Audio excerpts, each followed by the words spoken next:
uniform motion and instantaneous velocity.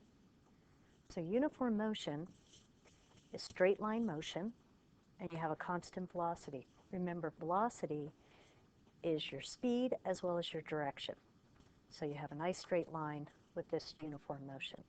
Our first equation is your change in x over your change in time will give you your velocity in the horizontal direction.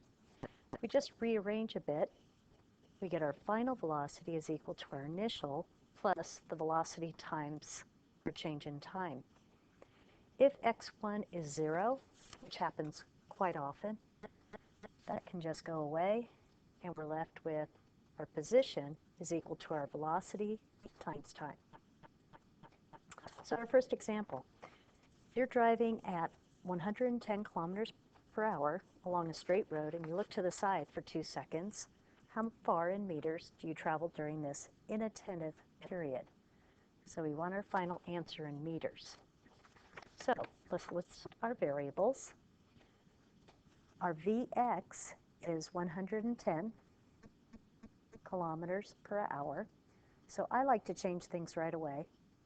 So I know in 1 kilometer there's 100 meters, and in 1 hour there's 3,600 seconds. So my kilometers go away, my hours go away. I'm left with meters per second, and this is, I'm using some extra sig figs. I'm going to use 30.56 meters per second. I know by the end of my problem, if we look at our original numbers, we have 2 sig figs for our velocity and 2 for our time. Our time variable, our delta t, is 2 seconds. So another reason why we needed to go to meters per second. So how far did we travel? Our basic equation is delta x equals Vx times delta t. So we have 30.56 meters per second, just times 2 seconds. Seconds go away. We're left with, once we round, 61 meters. Rate times time gives you your distance traveled. Now, we're going a constant velocity. So let's make that into a graph and look at the position. If we look at a graph, there's our time, there's our Vx. If we're going a constant velocity, we'll call it about 30. We have a nice line this way to represent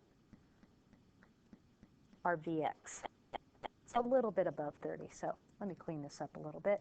I'll put 30 right there. This will be 10. There's 20. That's our Vx in meters per second. There's our time interval. We have 0, 1, 2, 3, 4. Now, at 2 seconds, if we look at this area under the graph, notice it's 31 meters per second. So we have a height of 31 times 2 seconds. So there's our 2 seconds. So the area under the graph gives us our position. Instantaneous velocity. That is, you look down at your speedometer and you go, oh my goodness, I'm speeding. It's just that moment in time that you're going that speed. So looking at a graph, when we have a curve, now notice we have position versus time. We can find the instantaneous velocity by taking the tangent and finding the slope of the tangent, because then we would have d over t, we could have change in d over change in t, and that would give us our velocity.